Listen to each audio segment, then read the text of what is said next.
NBC Sports presents the American Le Mans Series. Today, the Grand Prix of Mid-Ohio.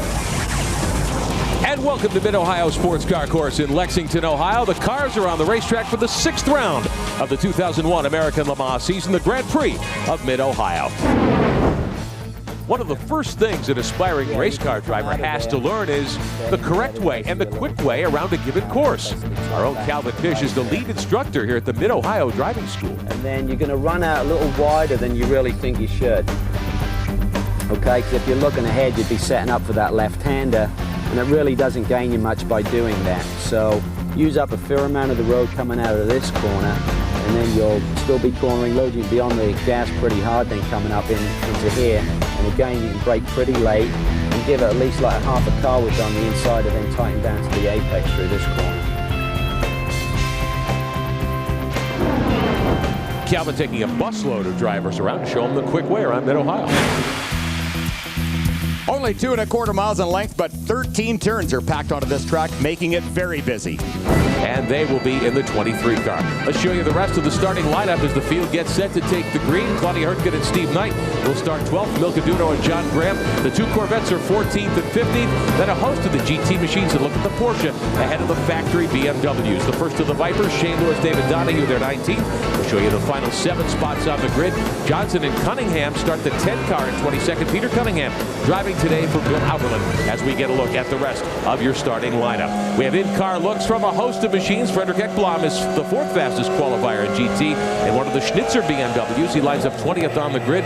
We'll also take you for a ride today with the GT pole sitters, Sascha Maassen and Lucas Luhr. They did indeed, and I think they're going to have a real tough start right here because alongside the massive torque and horsepower of the Panos, look at the Audi though. He got a great start. He probably dragged 1 foot on the brake, bringing that car up to boost as early as possible. Look at Brabham. He is trying to force that other Audi, keep him out of 2nd place. They made it safely through that corner. Critical for them to do that. Somebody's spinning. One car is around. It's one of the 675 Dick Barber cars, I believe. That's the 5 car. Watching the field come down the front straightaway. There's one of the McKenna Alex Joe Porsches as we watch the GT battle, the 23 car. Sascha Maassen on the pole with that machine. We jump inside with Fredrik Ekblom in one of the Schnitzer cars. Take a look at your BMW GT class points. Maassen and Mueller at the top. Just a point keeping them from Lucas Luhr and Boris Said and J.J. Lehto. Yeah, tied for 2nd. You really want a close battle for points? Well, it just doesn't get any better than that. Look at that, 3 points from the top 6. This is so competitive. In fact, look at the BMW right there. You just saw it sneaking by one of the Porsches. Now this is an excellent drafting opportunity right here, but I doubt if they'll take it. Maassen. Champion of the inside. Not quite. And that is James Weaver, I believe, in the Dyson car right behind the champion car. They're having a good run with that Riley and Scott. The 2 white-colored prototypes. That's your GTS category. Conrad runs in 2nd spot. Ron Fellows in the 3 car is 3rd. But let's check in on the GT battle. J.J. Lehto in the 42, one of the Schnitzer BMWs, leads the pack right now, 14th overall. They did not put one of these BMW V8 machines on the pole, which was a surprise. Very much a surprise. I really thought they would come here and dominate because the cars are so good. Welcome back to Mid-Ohio. Coming up tomorrow at 2 Eastern, the WNBA playoffs continue here on NBC. Pivotal game 2 between the Sting and the Liberty, the Eastern Conference Finals. Can Teresa Witherspoon lead the Liberty back to the WNBA Championship Series for the 4th time in 5 years? Or will Dawn Staley and our hometown Charlotte Sting force a 3rd and deciding game? The Sting and the Liberty, game 2 of the Eastern Conference Finals tomorrow at 2 Eastern, right here on NBC. And we've got problems. We watched Boris Said have trouble earlier launching the Milner BMW, the 6 car, off of pit road. He has stopped on the race course. Boris out to maybe he's going to change the tire. He's throwing the trunk up, Bill. It certainly maybe he's looking like for the spare or the picnic basket. We're not sure which. Yeah, I think that's going to bring another pace car out, unfortunately. What a dangerous place to stop. Boris Said out of the race car. We thought perhaps they had a clutch problem in that car. He's back there checking something. Now, earlier this week, Hans Stuck, Boris's teammate, got stuck in the gravel trap on Thursday during practice here. Same area. Yeah. He had to go and get the shovel to dig himself out. Now, Stuckey is a full-service driver. He is. You always said he could shovel it, and there is the Hans device.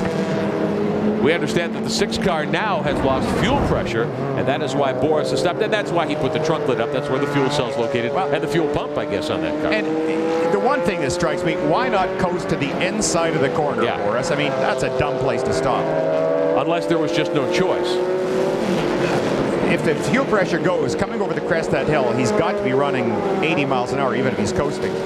So he would have had to put the brakes on to stop. He would have had to put the brakes on to stop. And well, boy, oh boy, let the car roll. Let it get out of there. The racetrack. Boris Said still out there trying to see if he can make repairs to the Milner BMW, the 6 car, get it refired. It has been nothing short of spectacular. Great day for racing here in the central part of Ohio. We're about midway between Columbus and Cleveland. If you've never been to Mid-Ohio Sports Car Course, we're in the town of Lexington, a farming community. Beautiful place to come for the races. And the fans here, this track is now in its 40th year. So there's a tremendous amount of history here. The fans in this area. Conclusion as we watch one of the Milner cars, I believe that might be Boris Said, getting that 6 car back in on pit road. Calvin Fish, the issue of tires perhaps for the Panos team. Well, we've discussed already the different compounds available from Michelin, and the Panos team are on a slightly softer compound. It should give you more grip, but sometimes when you're running too soft, the tire will go away. But we saw David Brabham do a double stint. Jan is on fresh tires, and he should have the upper hand on Capello once he fights his way through the traffic. But a lot to think about here. Fuel strategy, tire conservation, and also that Panos is going to be awfully tough to pass around this very tight racetrack. Let's get it down to Maassen further down pit lane. Here is Jan Magnussen. We jump on board one of the BMWs. Your top 5 looks like this. More of the Grand Prix of Mid-Ohio on NBC in a moment. That team had a lengthy pit stop a little while ago because they had to change an engine part. They had to take the engine cover off, and it cost them a lap on pit road. Here's the car running second. Capello 10.2 seconds behind Bill Adam, and he's not gaining any ground on board one of the GT machines meantime. He is, and I think this is something where Capello right now has got to start taking chances. He can no longer play a passive game. He's got to be risky. Now we want to talk for a moment about the GT battle. The 2 Schnitzer factory BMW machines, 14th and 15th overall. You're on board with Dirk Müller, and he's a little bit behind his teammate Jörg Müller. Let's get an update on the BMW situation from pit road. Well, I just saw Dirk Müller go into turn 1 right behind his teammate and put the brakes on remarkably early. I went up to Charlie Lamb. I said, the boy's going to race. He said, no, we're running for the championship. Jörg is currently leading. It'll be team orders here unless something unforeseen happens. So we expect those guys to run in tandem, hopefully to the checkered flag.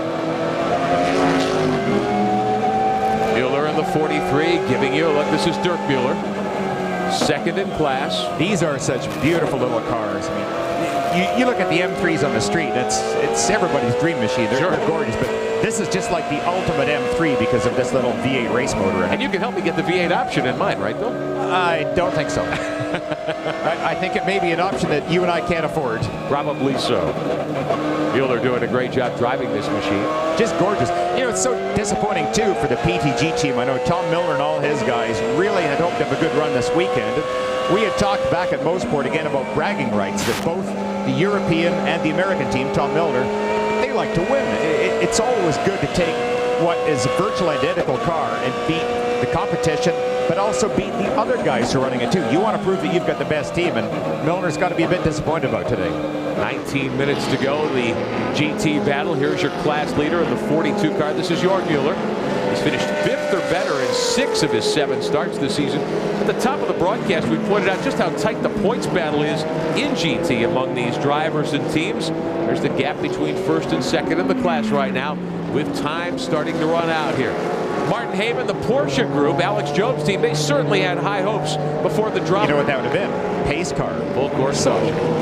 Very lucky that didn't take place. If you're a fan of the Panos, certainly that's what you'd want to see at this point, not a full course caution. Now, and right now we're showing about a 15-second lead for Jan Magnussen over Capello, so the lead is actually growing. And Weaver is, well, he's 33 seconds back, so. And in GT, as we watch the final trip around, this is the 43 car. Dirk Müller right behind his teammate Jörg Müller, 1st and 2nd in GT. Oh, I thought he's going to give him a little bump there. The Schnitzer cars will finish nose to tail, 1-2 in GT. The GTS battle goes to Johnny O'Connell and Ron Fellows in car number 3. They pass their teammate car, Kelly Collins, Andy Pilgrim. Close to the end here today in Ohio. As we watch one of the Schnitzer BMWs, the lead car, the winning car today, Jörg Müller. We showed you at the top of the broadcast how in GT. Let's show you our BMW GT category final results here. Müller and Lehto win in the 42 car for the Schnitzer team. Dirk Müller and Fredrik Ekblom come home 2nd. Christian Menzel and Randy Pobst take third for the Alex Job Porsche team in the 22. And then it's the number 10 BMW. One of the other Porsches, the 30 car with Johnny Mollem aboard, they finished 5th. And Loren Maassen, Bill, they had a disappointing ending to their afternoon. A half-shaft breaks just short of the checkered flag. And what a heartbreak, too, particularly for the championship point situation. It's just not something you want to see, that many points evaporate. No. Not with only a couple of weeks to go. Let's go downstairs to Calvin Fish. Well, Jörg Müller took the win today with J.J. Lehto, and with it the championship lead. You love this place, Mid-Ohio. Yeah, definitely. It was a fantastic circuit. You know, I really enjoy going on the proper race circuit. I mean, last year we had lots of oval, which don't suit our cars. So I'm really happy to get onto really good road circuits, and that's one of the best at the moment. The cautions fell your way. It split the leader in between you and the Porsche. You effectively went a lap up, and then team orders. Didn't look like Dirk was really hassling you too bad at the end there. Yeah, but on the other hand, if you look at the time, that was still quite competitive, because I was at the beginning between the two other BMWs, which are also fighting for the championship. So we are still doing competitive times. I think he couldn't have gone by. BMW on a roll, and so a Corvette. Martin Haven.